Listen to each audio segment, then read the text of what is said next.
Bienvenidos a mi canal, Hablemos de Derecho con la profe Margarita. Hoy vamos a trabajar el contrato de promesa de compraventa.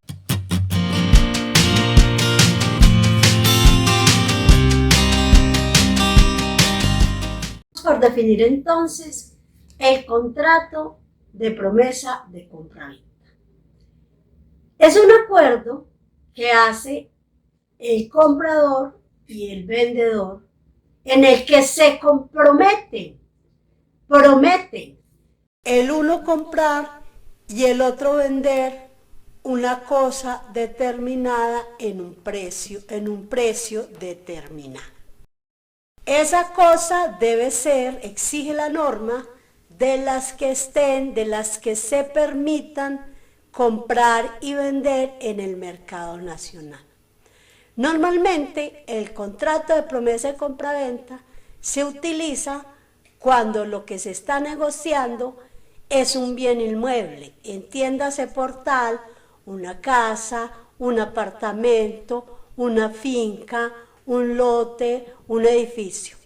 En otras oportunidades los utilizan también para la compra-venta, para negociar mejor ciertos vehículos o ciertas motos.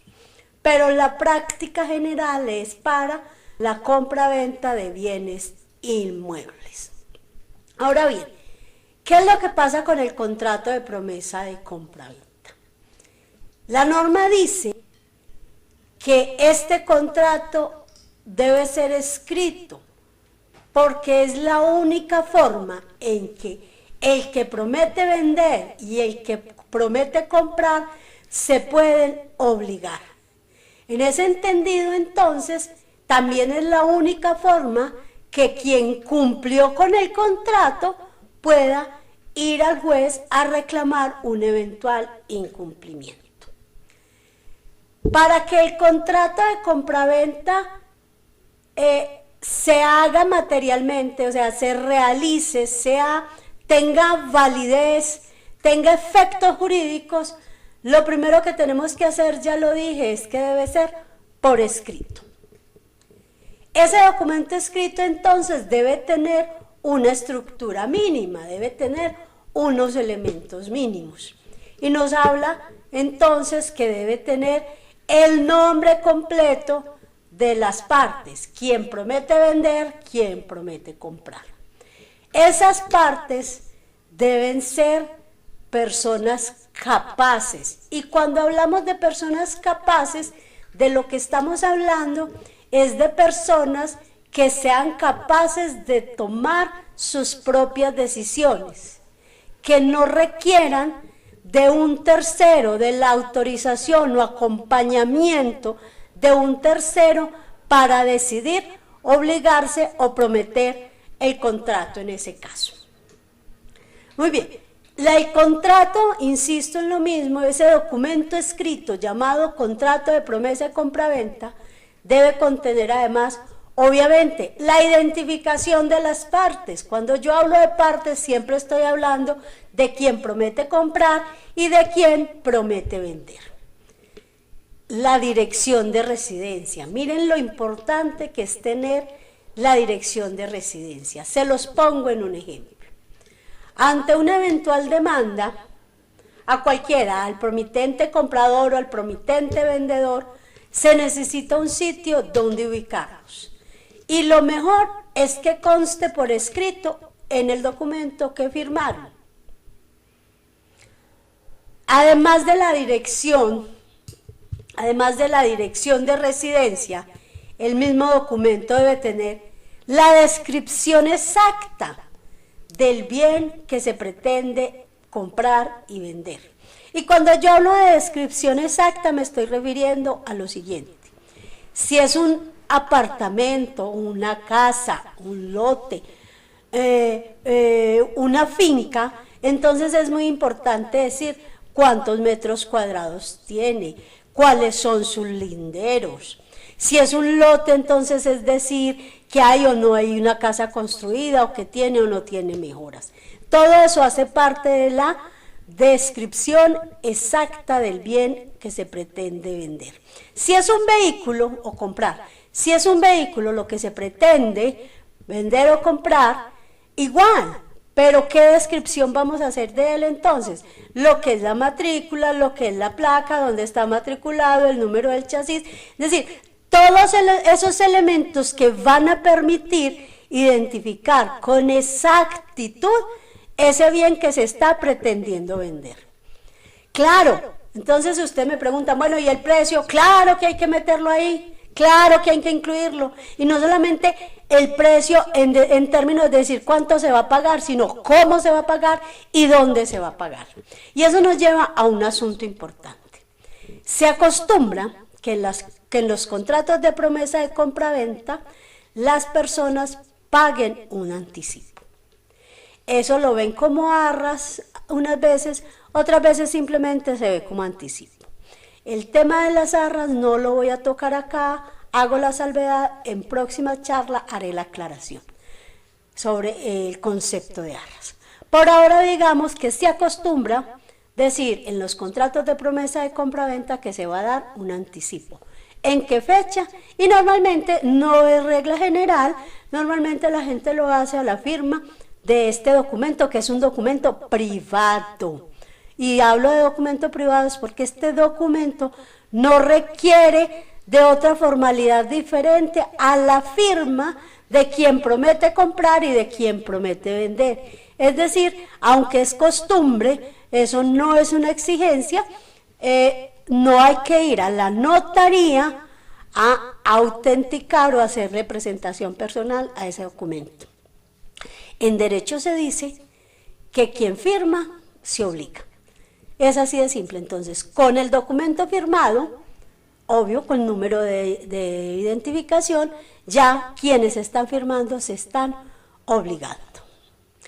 Muy bien, además, el documento debe contener, además del precio, además del nombre de las partes, además de la identificación, además de la cédula, debe contener fechas. ¿Qué fecha? La fecha cuándo se va a entregar la cosa, lo que estoy comprando o lo que estoy vendiendo. ¿En dónde se va a entregar? Si es un carro o una moto. ¿Cuándo voy a firmar? ¿Cuándo se va a ir a firmar? La escritura pública, que es requisito indispensable cuando se trata de venta de bienes inmuebles. Reitero, la escritura pública es un requisito de ley para la venta de bienes inmuebles. ¿Eso qué significa?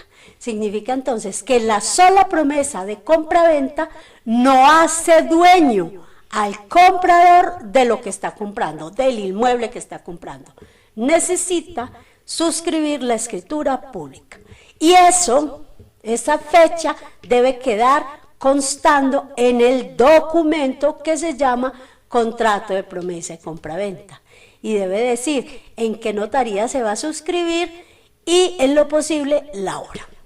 De forma tal que si una de las personas asiste y la otra no asiste, ya se puede alegar un incumplimiento y eso le da posibilidad a quien fue a la notaría a suscribir, pedir un acta al notario, un acta de comparecencia para un eventual litigio. Y eso nos lleva entonces a otra cláusula, que es ¿cuál? La cláusula penal. Sin definirla, les diré en principio que esta cláusula, que es importante en los contratos de compraventa, los contratos de promesa de compraventa, implica que ¿qué? Está diciendo que es una sanción que se le va a imponer a la persona que incumpla el contrato, diferente a las arras.